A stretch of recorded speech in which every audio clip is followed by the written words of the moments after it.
Hello and welcome to another edition of the Panthers Tracks podcast. I'm your host, Ellis Williams, joined as always by myself. And you see, if you're watching the video, I got my Drip Bayless unconnected, unusable, turned off, pointless microphone back in front of me. Shout out Drip. I'm back in Charlotte after a jam-packed 4 days of Panthers training camp, a lot to get into. We're giving you guys a 2-part show today, double stuffed like the Oreos should be, all of them, just double stuff every Oreo ever. Christian McCaffrey, I saw, had some fans dishing some Oreos. They weren't double stuffed. I would have gave them back and said, you want some signed cleats, young child? Come back with some double stuff. But that's just me, but no one's asking for my autograph, and for good reason. We are going to unpack the Panthers back together celebration practice. Like I said, you're getting a 2-part episode. I'll try not to go too long here. I always say that, and then it ends up being 30 minutes. The second part of this episode will actually be a segment I recorded after Friday's practice, recapping day 3. So if you just want the latest update, listen for about a half hour here and then sign off. If you want a more complete, cohesive update, you'll get this one, and then part 2 will detail day 3 of practice, and you're probably going to hear a lot of quarterback talk. So let's get right into it. The Panthers practice Saturday was supposed to be a 7 p.m. go, but severe weather pushed that up to 11 a.m., which I was grateful for. I was able to get back to Charlotte and trying to enjoy part of my Saturday, which meant go to sleep early, and now we're back at it here on a Sunday afternoon. The practice was tight, good fan turnout. It's fun to sit in the bleachers, actually have a great view and be able to see everything. I wish they just practiced there every day. There were highs and lows once again from both Baker Mayfield and Sam Darnold. We're going to talk about a Jeremy Chin interception. We're going to talk about a Baker Mayfield interception. We're going to talk about where Darnold's at, Baker Mayfield's roller coaster of a practice, some offensive and defensive lineman stuff, and then we'll wrap with a look ahead to Monday. So unpacking this practice, it was probably the most intense practice yet, the most situational stuff we've seen. 2 7-on-7 segments, 2 11-on-11 segments, multiple red zone sessions, and then a red zone situational drill at the end of practice where the losing side, either offense or defense, had to run sprints. If the offense scored, defense would have ran, defense stops the offense runs, which ended up being what happened. Let's go front to back though. Practice started with Sam Darnold. Baker Mayfield had the ones out there to start practice with the first 7-on-7. I believe he started 1 for 4. Then Sam Darnold came in and was a crisp 4 for 4. Nothing of highlight. We're talking multiple catches by the tight ends. He dumped one off to Chuba Hubbard. It's not even worth reviewing my notes. Assignments on football, 4 for 4. Baker comes in, a 2 for 4 outing, but he did find Chuba Hubbard in the end zone for 1. Sam comes back out. Now the second half of the 7-on-7s are red zone, so that's why it's easier for Baker to get a touchdown to Chuba Hubbard. Play action pass, if I remember correctly. Chuba leaks out in the flat, flare route, and beats essentially the linebacker to the spot as the corner is distracted by a decoying Robbie Anderson on the left side there. That's execution. That's great. Sam Darnold comes in, goes 3 for 4, also throws a touchdown. Sam starts practice 7 for 8 with a score, and Baker starts practice 3 for 8 with a score. The choppy day continued. We went into a team blitz segment after that where both quarterbacks looked overwhelmed. Perhaps that had a bit to do with the offensive line. I don't think they had a strong day, and that's not necessarily a talent thing. I think it's there's no pads, nothing to grab. How are we supposed to block these guys type of thing. Matt Rule said after practice that the defenses in general at any level, high school, college, pro, tend to be ahead of offense during installation periods, early training camp stuff. So it's not surprising, but neither quarterback looked all that comfortable. Sam Darnold threw an interception to Jeremy Chin on a deep corner route intended for DJ Moore on the left sideline. It was really the only throw of the day where he pushed the ball, deeper than 12 yards downfield, and it was intercepted. That had to have been frustrating for Panther fans who were in attendance to see that. You drive 90 minutes to see the only deep throw a quarterback takes be intercepted. But they did, there were some cheers, which I'm going to get to in a second.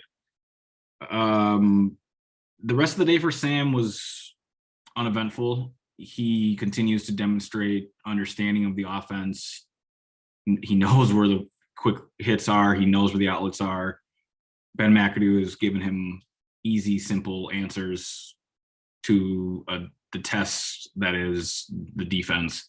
And Sam continues to dink and dunk. Meanwhile, Baker Mayfield had an up and down day. After that Chuba touchdown in the red zone 7-on-7, you saw Baker get a bit overwhelmed by the pressure of the Panthers defense. One notable rep, you had Jeremy Chin and Xavier Woods back at safety in a too high look as Baker's going through his cadence. Jeremy rolls from the right side of the field, a right hash to center field, we'll call it, while Xavier Rhodes slides down into the box, and they blitz him. It is a team blitz session, but you just never know where the pressure's coming from. Are they sending it off the nickel? Is a double linebacker A-gap penetration? Is the smallest defender on the team, Xavier Woods, coming from in intermediate safety spot? That's what ended up happening. Baker felt the pressure immediately, dropped his eyes, tried to scramble a little bit in the pocket, reset, and just threw a strange ball up that barely got to the line of scrimmage and was intercepted by a defensive lineman. I should know who that was. I believe it was Daryl Johnson. Maybe Baker sacked on the play and the ball actually never gets up, but there's refs there. They didn't signal the play dead. So, we, in our unofficial stats, QB tracker, Baker threw an interception, and it was a real boneheaded one. There were a couple nice balls from Baker, two specifically to Rashad Higgins, where Baker accurately identified the blitz, knew where the hole was, stood there in the pocket, had the protection, and connected with Higgins on, one was for about 12 yards, the other was about 15, threw a really sharp placed ball. Higgins was on the right side rolling in for a deep squared in. And as he was setting up, Baker threw it to his outside shoulder. So to his right shoulder, his left would have been leading him inside his right shoulder. On the outside, Higgins stops on a dime, adjusts the ball perfectly, and makes the catch fall into the ground. And Baker keeps his receiver out of harm's way there and just, allows the play to be complete. Excellent ball. Aside from PJ Walker's touchdown, which I'll give the third strings, Matt Corral and PJ Walker, a little talk here after this. Aside from that, I thought that was the best ball of the day. It shows when Baker's on, the way he can place a football that is pretty special, I would say. He should have had a couple touchdowns that he would dropped. Let's start with the Robbie Anderson touchdown. This one's kind of been circulating Twitter a little bit. Robbie was isolated on the left side during a red zone segment, and Baker dropped back, looked off the high safety. He wanted to take the Robbie shot from the jump, from what it looked like to me.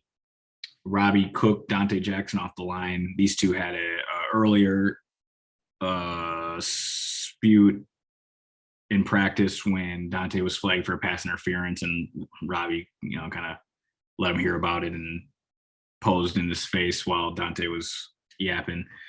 I think it's the most interesting battle aside from Baker and Sam going on right now, because Baker and Sam there's no animosity there, where Robbie and Dante, though I'm sure, are cool off the field are really letting their emotions in a controlled manner show. And it's electrifying to watch. It's the type of energy that we all resonate with this time of year. Point being, Robbie cooked Dante off the line, had him for, should have been a 15-yard touchdown on a vertical straight go. Somehow Dante recovers, which speaks to his speed. Knocked the ball down in the back left pylon with an outstretched right arm. Perhaps Baker should have thrown it a little earlier. Perhaps you give Robbie a better lead. Maybe you place that on his over the helmet, I guess I would call it. You don't want to say left outside shoulder because that becomes a difficult readjustment for a receiver, regardless of level. But you get that high and in front more, you're probably scoring. It was more low and inside, allowing Dante back into the play. Those two they'll strike eventually. I'm gonna stay consistent about that. I talked about that red zone segment to end practice for the conditioning penalty.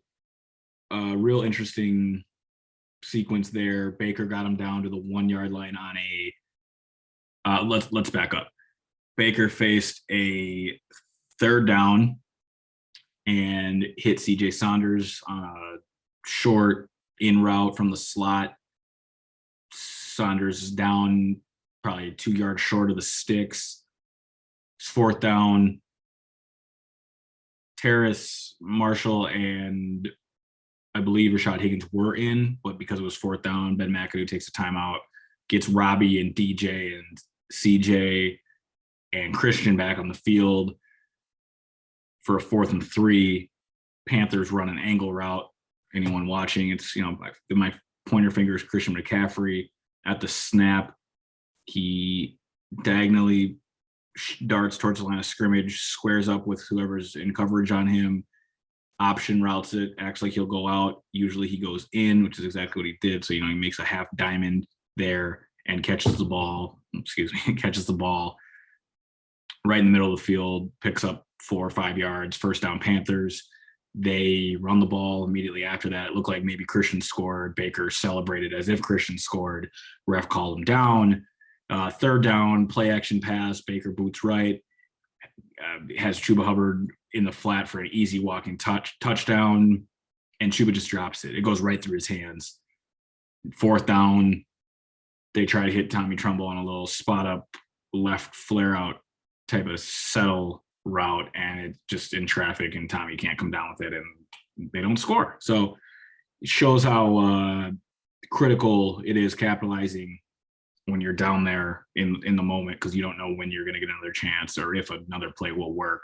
Chuba Hubbard scores that touchdown, we're talking differently, and it's just how it is, which kind of gets me to a rant I'll tease right now. I don't want to get into it because I want to give it the time it deserves, but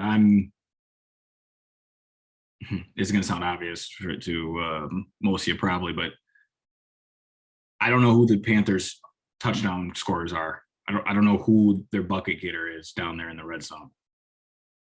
I'm going to sound like an outsider here, but I'm quickly realizing how many warts Cam Newton probably covered up all those years here in Carolina, because when you get in close, you need someone who's box office, money. Think of someone like Odell Beckham Jr. And regardless how you feel about Odell, actually, yeah, I don't give a rip how you feel about Odell, because he came in as the man. Cleveland clearly couldn't maximize his output, and then he goes to the Los Angeles Rams and scores 8 touchdowns in, I think it would have been like 10 games, including the playoff run. 12 red zone targets, 8 of those went for touchdowns. Odell can score small, quick slant, boom. He can score big, back of the end zone, back pylon, jump ball. I'm going to body this defensive back. And then the obvious touchdown makers, the Rob Gronkowski's of the world, guys that you just can't find. Cam Newton's in that type of football player that just when they're down there, it's pay dirt. I don't know who that's going to be for the Panthers this year, and it's showing early. I don't want to freak out about it, but it's just showing early. They need to punch it in down there. Maybe it's Deontay Foreman. perhaps once the pads get on, that's who will become a touchdown machine for them. I'm just not sure yet. DJ Moore's had 4 touchdowns every year he's been in the league, or at least the past 3 years, I believe. So we'll see. So yeah, another inconsistent up and down day from both Baker and Sam Darnold. That's likely to continue. Let's touch a little bit on the offensive and defensive lines. It was fun watching Ike Kwanu and Brian Burns get into it a little bit during an 11-on-11 session. It was quick. They engaged. They chatted a little bit. Ike exited the field for a play and was back out there the next. Who knows what went down? But that's something that when you see it, it's just you store it in your mind. You don't really forget. Not worth writing about, but just a little something extra y'all get here for listening. The Panthers are going to find out what they have up front in terms of their defensive line once the pads go on Monday. They've been slow playing, adding an edge rusher because Matt Rule said he's confident in their 2 deep right now. We'll see if that continues, and we'll see how far this O-line has come once the pads are on. I think it's important to note that Carolina's relatively healthy, made it through the first week of camp relatively healthy. Now, someone listening is going to go like, what about Shaq Thompson and J.C. Horn? I don't know if anyone sounds like that, but that's just my other character voice. You're right. Shaq Thompson and J.C. Horn aren't healthy. They're both on the PUP list. The team is hopeful and expects actually both will be ready for week 1. But technically, neither of those players were hurt during a Panthers practice. Shaq Thompson had a offseason procedure to clean up his left knee. And I say left knee because he, when talking to media, had a sleeve over his left knee and not his right. So, I guess I'm inferring there, but we believe it's his left knee. That occurred before training camp started, and he was put on PUP, or we were told to be put on PUP before they even reported. And then J.C. Horn, during a conditioning test that took place on the Tuesday before the first practice, reported soreness in that surgically repaired right foot, and they decided to put him on PUP. So technically, no Panthers players have been injured through 4 practices, and that's pretty impressive. You saw the Bucs lose Ryan Jensen to a knee injury on day 2, I believe. These things happen, and knock on wood, that may happen in Carolina, but so far it hasn't, and that needs to remain as the team puts pads on. Things happen, but you can't have unnecessary hits. You can't have people taking guys to the ground. You can't be shooting low. Just keeping your teammates healthy, even though they're the only guys you're competing against, and some of these guys just naturally want to knock someone out. And that was poor language. I don't have a way to mute myself, but and considering what happened last year at camp, we'll do better than that. Players can let their emotions get the best out of them and take it out on a teammate because that's your only opponent right now. That was more long-winded, but probably cleaner. Let's wrap up with this, and I'm gonna go Sunday. I have nothing to do except maybe watch SummerSlam. I don't know. Brock Lesnar or Roman Reigns for the 76th time. Who's going to take the belt? Matt Corral, PJ Walker, each as Darnold and Mayfield get 8 reps. Those guys only get 2 each. They're not really factors in this competition right now, but they both looked really good on Saturday. Matt Corral gave fans a show by going 4 for 4 in the QB sniping bucket drill. The big black white nets. Oh my gosh, the big black nets that sit in the back of the end zone for splash contests, right?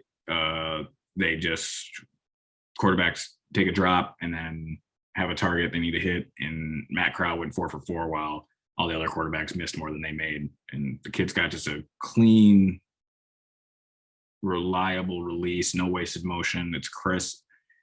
He went 1 for 5 in his one session with the second team. He had a drop, which would have continued the drive. So we don't know. PJ Walker threw a touchdown to Rashawn Henry, an undrafted free agent, during a red zone session, 20-yard shot on a corner post. That was just a beautiful ball, beautiful route. Well done. I thought I gave those two the win of the day in our quarterback tracker because they earned it. Doesn't sound like Matt Corral's going to get much of an opportunity at this job, but he's making the most of the ones he's getting, while PJ Walker is going to have a chance to put some quality play on tape for another employer at some point, unless he can, they can stash him on the practice squad, but we'll see.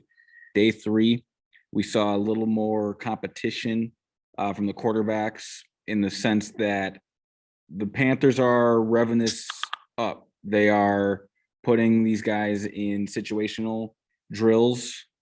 They ended practice with a 2-minute drill. Both Baker Mayfield and Sam Darnold got a chance to start around their own 20-yard line and go down the field with one timeout and try and get some points. We'll unpack that. We heard from Robbie Anderson today. Always a treat to hear from Robbie. I'll dish some thoughts on that. New free safety Xavier Woods also spoke.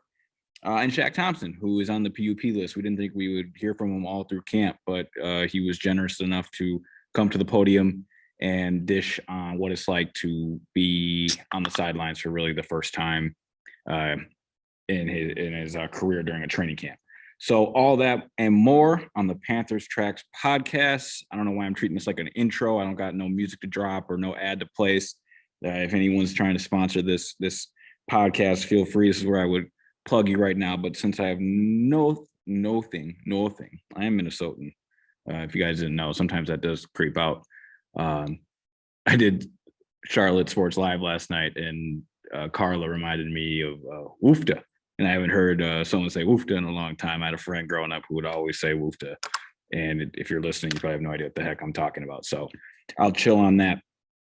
Let's get into the meat of what was day 3 of Panthers training camp. Sam Darnold. We're not going to talk about Baker Mayfield because he didn't win the day. It was Sam Darnold's day today. I thought Sam showed a side of him that I haven't seen in a while. He's far from perfect. Both these quarterbacks are far from perfect. They both look like guys who are still in the infancy of grasping this Ben McAdoo offense. But Sam Darnold pushed the ball downfield today. He had 2 balls, specifically one beautiful 35-yard deep seam route to Terrence Marshall, Moo, which Matt Rule calls him. I don't know if that was his nickname at LSU. You guys will learn I'm not a huge college football connoisseur. Forgive me for that. But Terrence went down the field on a play action pass, stacked his cornerback, split the safety, put his head down, and just cruised down the middle of the field. Once Sam hit that 5th step in his drop back, he let that ball fly and gave his guy a chance to go up there and make a play, a 50-50 ball, but you could tell by design, by situation, that was where Ben McAdoo wanted the ball to go, and Sam let him have it. And Terrence went up and made it a acrobatic diving catch, soared over a defender, took it right off his helmet, went to the ground and completed the catch. Gain of 40, I'd say. Best throw of camp, best catch of camp, best play of camp. A really impressive sequence. A couple plays later, Sam was in shotgun and threw a corner route to Rashad Higgins. It didn't connect. But on both those balls, you guys, as we're, doing our 4 different tasks at once, as we have to do in this industry, I had to look back as the ball was in the air at what quarterback threw it. I thought it was Baker Mayfield. When you see a ball high in the air like that, based on my experience covering Baker and just how this camp has gone, I would have sworn that was a Baker Mayfield ball. And then before you know it, that's 14 back there letting it rip. And to me, I think there is an overarching theme in all this, which I'm not going to waste any time getting into. It's a Friday night.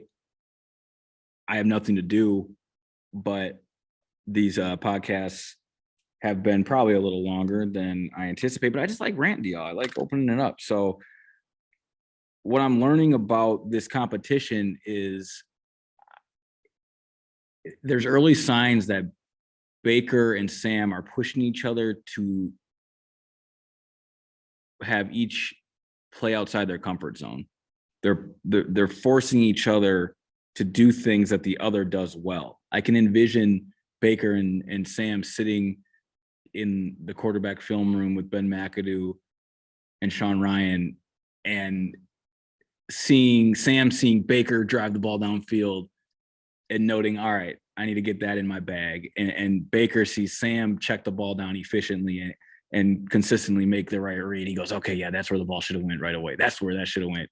And they're both rubbing off on each other because today they looked like opposites. You know, I thought they swapped jerseys. I'll wait to get into Baker Mayfield's 2-minute drive before putting a cap on Sam's series here, but these guys are already rubbing off on each other. And I think that was the point. I mean, aside from finding the best quarterback, you wanted to really iron this out and have each guy raise the other's level of play and push their boundaries. And I think that's what is already happening. After those two plays, there was some 7-on-7, which just wasn't that impressive today, especially the red zone stuff. There just was nothing open, no lanes. That Panthers defense is really starting to sit on all of Ben McAdoo's short game. Those tight end flares, those quick speed outs from the slot, those slants, that slam flat combo that Ben McAdoo loves to run. The Panthers are just sitting on that now. The defense, I should say, are just sitting on that now. But Sam's 2-minute drill started with some early completions, a couple to C.J. Saunders, who we're going to get to in a second. I talked a little about him yesterday, but he deserves a couple minutes after this, after Baker, probably. After a couple completions to C.J. Saunders, and then a first down run, Sam Darnold dropped back to pass and let a deep post ride for DJ Moore and Chris Westry, a long cornerback. I mean, tall. He looks like a gazelle out there. He's a really unique looking football player. He was in coverage on DJ, and DJ had him pinned, had him on his butt, and Chris had to jump up and commit a pass interference. DJ wasn't happy about it, but Chris fighting for a roster spot, so I get what he's doing too. That put Darnold and the offense at like the 18-yard line. From there, a short completion brought them with inside 10. And then after that, Sam reverted to his old ways. He dropped back to pass and looked for Terrace Marshall. I'm going to start calling him Moo, maybe. Look for Terrence in the back of the end zone on like one of those, not spot, stick routes. On a stick route, you put that high and away on the back line, right by the goalpost. You put it like you aim for the goalpost, really, is what I've been taught, and you let the receiver go up and make that play. But the ball was low. Stanley Thomas Oliver was in coverage on Marshall. He got a hand on the ball, tipped it up. I swear the ball fluttered for 4 seconds before no Carolina defenders could come down with it. And here comes Shi Smith diving in, and he made a catch. I think with instant replay, it would have been a touchdown, but the refs convened and said it was incomplete. And the next play, Dante Foreman ran a 1-yard touchdown, and there was a penalty on the play, so the ball got moved up, yada, yada, yada. So Sam avoided catastrophe, and at the end of the day, if there was a final drive sheet, it would read probably like 8 plays, 80 yards, minute 20, and 6 points. That's the point. That's the goal, right? But you can't have tip balls in the red zone. It just can't happen. So Sam had an impressive day because I saw him play outside his comfort zone and push the ball downfield. If the bar's that low, I'm sorry. Panther fans don't want to hear that, but you have to document this growth as it happens in real time. And that was an improvement today, but those same old habits do show up. All right. So then after that, Baker Mayfield gets a crack at it. He had a more methodical drive. He completed probably five or six passes, I'd say. A couple to Derek Wright, undrafted free agent, who's looking okay. One to Rashard Higgins. But then the drive started to stall out. And those shorter throws, as the time was ticking, they already used a timeout, already burned a timeout, I should say. The Baker sat around the 35-yard line, 30-yard line with 6 seconds to go, ran up to the center and had to spike it. And on comes Zane Gonzalez, who makes about a 40-yard field goal, and practice concludes. Matt Rule said after the practice that the point of a drill like that is to just go get some points, to emphasize that you can't go 3 and out. You can't give the ball back to the offense. The game's over. So you need to, move the chains and get points. Both quarterbacks did that. Sam scored the touchdown, but Sam also could have been intercepted, and then Baker would have been the only one to get a touchdown. It's just that's why sports are a conundrum, right? So a lot of this comes down to luck more than we're willing to admit when you're not the best of the best. And today Sam got a little lucky. Baker also got some points out of it. We can probably call the whole day a wash, but I give Sam and our Charlotte Observer intern Varun also gave Sam the win of the day because of that beautiful ball to Terrence, and just because it was so surprising to see Sam drive the ball downfield. If that continues, this competition will remain interesting for a while, because I've been saying Baker will eventually pull this out based on his traits, based on his willingness to push the football. But if Sam starts doing that, then we got a different quarterback on our hands. Let's talk about C.J. Saunders for a little bit. C.J. is dominating the slot reps right now, and I don't want to say dominating like he's the next Wes Welker. I mean, he's the guy getting the majority of those reps, and he's earning a healthy amount of targets as well, and he's getting open. He's shaking guys in man. He's finding the soft spots in zone. I asked Matt Rule after practice, why is C.J. Saunders out there? And he said, because he's earned the trust of the offense. He consistently was getting open during OTAs and minicamp. He's parlayed that momentum into an opportunity at training camp, and just 3 days in is consistently rolling with the ones.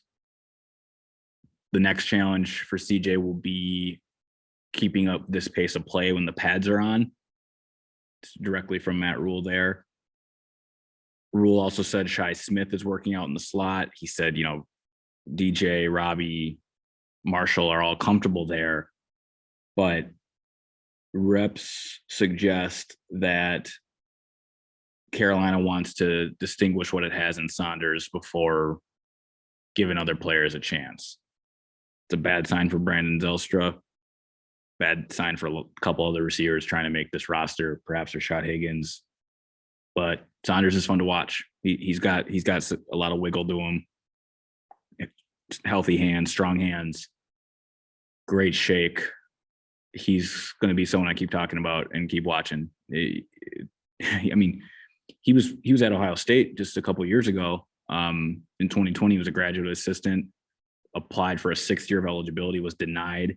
Last year, he, literally 14 months ago, he had a minicamp tryout with the Atlanta Falcons, which helped him get on the Panthers' radar.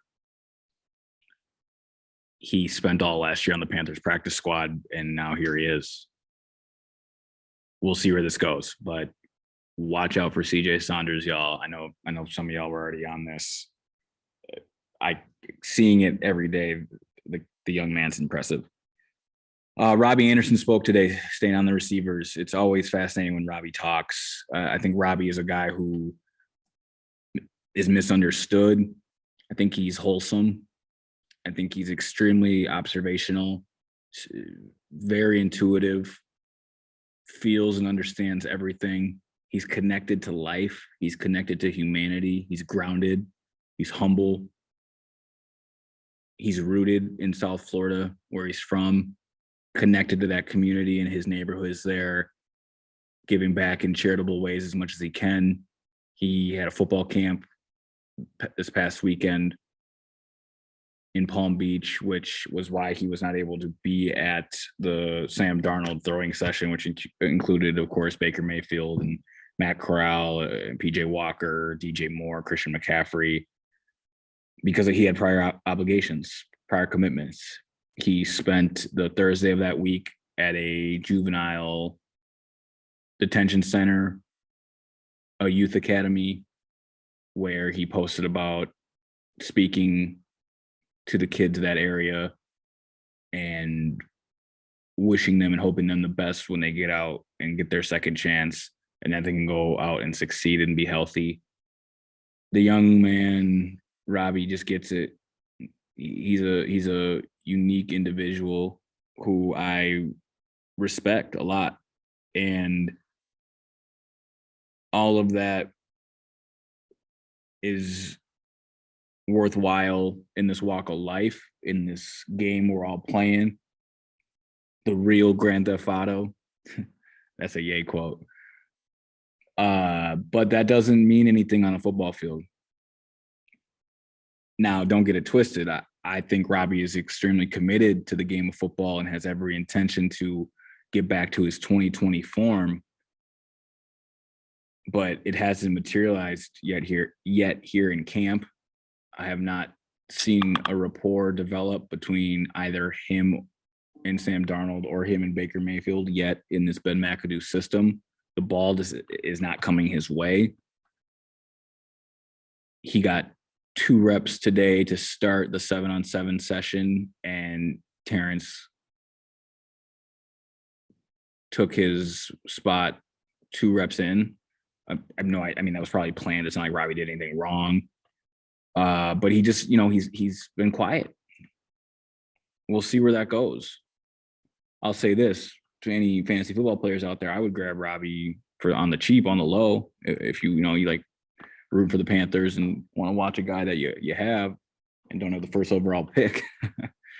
I think Robbie would be interesting, but I can't tell you that's because I've seen anything here in camp that makes me confident. I just believe in the person, but oftentimes I don't mean jack on a football field. So we'll wait and see, but it was great to hear from Robbie. Quote of the day: he was asked why he was stretching on the side today during a drill. It caught a reporter's attention, to which he responded, "I'm like a Lamborghini, can't let my brakes get too tight."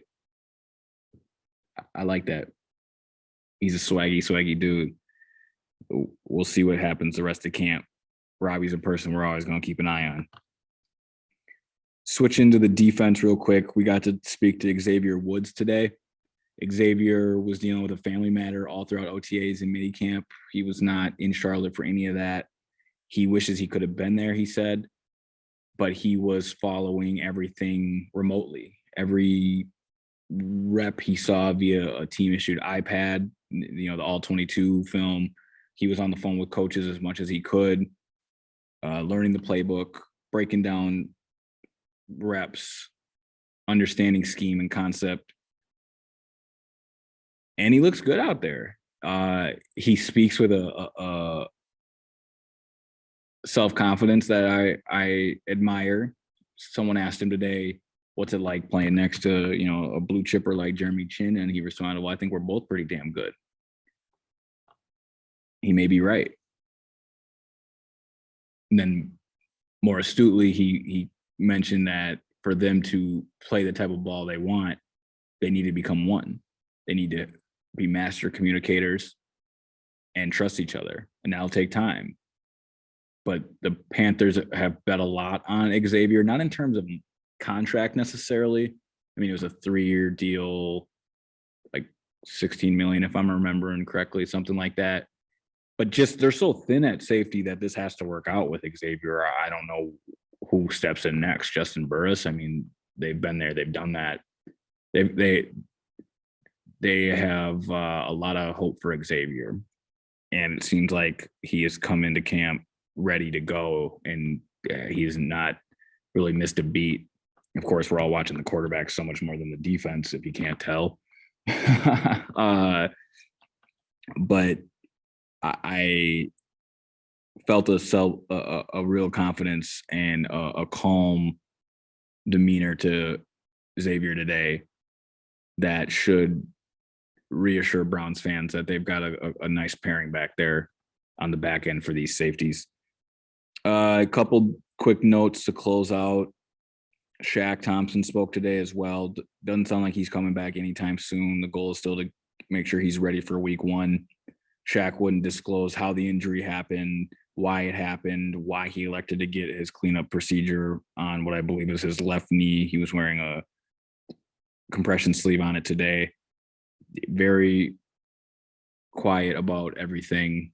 I believe his line is for that. That's for me to know and for y'all to ask the questions about.